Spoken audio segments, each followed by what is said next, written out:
What's up, guys? So today's video is something a little different. I wanted to emphasize how important it is with patience sometimes of finding these machines. So I've been looking for something for myself personally, something to ride for some vlogging content. I enjoy riding, but I also get bored of things quickly and I sell stuff. So the only thing I have currently of my own is my CRF 110, and with where we just moved to, there's a lot of rocks, gravel, heavy stuff that you can't really, it's not a good, I'm just gonna tear that bike up out there. And then the other spot I have to ride is like all sandy, and it's really not fun riding out there with that thing. So I put it up for sale. Haven't had much luck. I don't really want to sell it either. So, but today I've been looking for the past few weeks for a LTZ400, KFX 400, or 400EX. But if anybody gets online and you look, you'll see that there are a bunch of 400EXs, LTZ400s that people are asking like $3,000 for some severely clapped out machine. And I realize I buy clapped out machines for a living, but I'm not paying that. And then if it is something that's nice and clean, you'll see it $3,500, $4,000. I realize prices are higher, and that's probably what I would sell for too, but being that I'm in this business, I'm not interested in paying that. I want a good deal on something, especially if like today I'm going to get this LTZ400. If something happens and I don't like the machine, because I've never really had a lot of experience on the LTZs. I've always been a Honda guy, always had 400EXs. I wanted to at least be able to get it cheap enough to be able to sell it and turn a profit if I do decide to sell it and part ways with it. So we're headed to get this one. The dude was asking $1,500. It is a 3.5 hour drive. That comes with being in the middle of nowhere.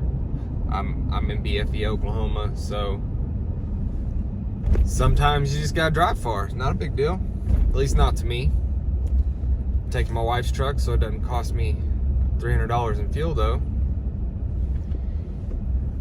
But I've been patient, just steadily waiting, trying to find something that's a pretty decent deal instead of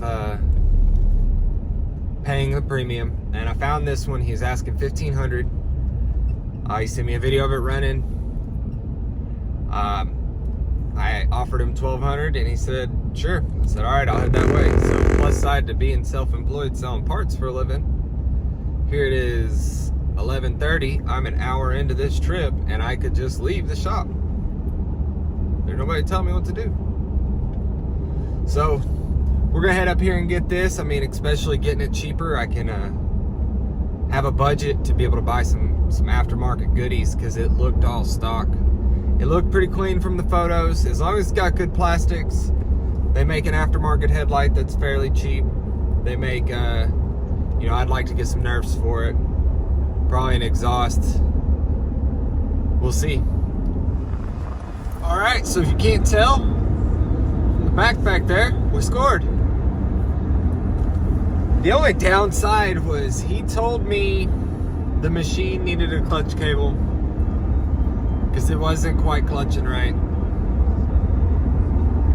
Other than that, it didn't really have any issues. I saw the muffler was missing the baffle, but when I got there, it was a little bit rougher than he made it out to be. You can't tell from the photo. Like the headlight's cracked, which isn't a big deal. I was kind of planning to put a new headlight on it anyways, because I'm going to do graphics and stuff with the company logos. But every single tire on it's flat, so it doesn't ride very well. I went to test ride it, and I'm hoping it's actually just the clutch cable. If not, I'm probably gonna have to put some clutch plates in it. Maybe replace the whole basket. I have one, so that's really not that big a deal. I was prepared for the clutch issue, not a problem. But as I'm riding it, I go to hit the rear brakes, and they just lock up. As soon as you press them brakes, just done. It doesn't come back up. You have to pull it back up by hand to get the rear master to release. I don't know if maybe the brake lever could just use some love, or if I'm gonna have to replace the master on it. The front brakes don't work either. The seat cover looks like garbage. Non-OEM carb. It had a few issues he didn't really describe too well. The plastics look like they're in okay usable condition, but I might actually use those black plastics I have. I'm still not sure yet, because I have a friend who has another rear plastic, so I have a nice set of black plastics. I'm not sure if I'm gonna do the black plastics with blue and white graphics, or white plastics with black, blue, and white graphics to go with the iBuyJunkATVs.com logo. We'll see. It's gonna need some bars too. The ones that are on it are, they're pretty banged up. Plus, I really like the feel of the Pro Taper ATV bars. Hopefully they don't have a special bend, because if so, I don't remember what it was I had. And a couple other things, but it does have a nice set of, I don't know what brand those Nerf bars that are on it. They're a well-built Nerf bar. I was gonna go with some Albas, but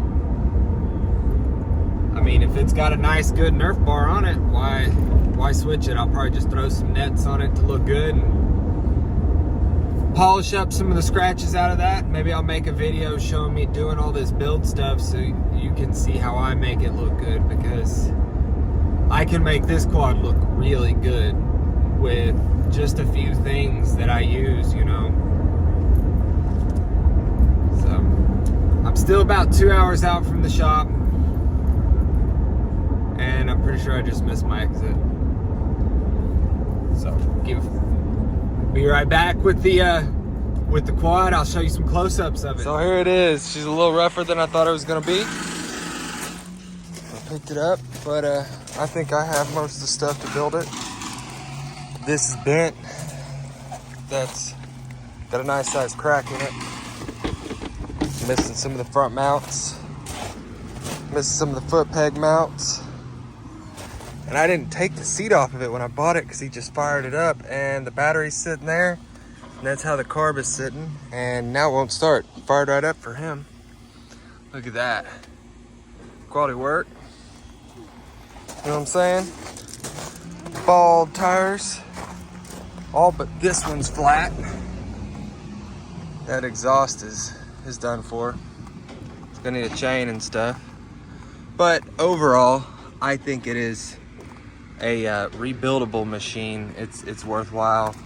Other than I did not see that till just now. That sucks pretty bad.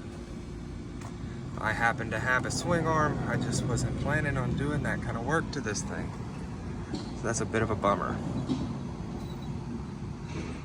So I'm gonna get some parts ordered for this thing, and probably drop a few bucks getting it trail ready, ride ready, whatever you want to call it. And at the same time, making it look good. We'll make this thing look pretty good. Thanks for watching. Like, subscribe.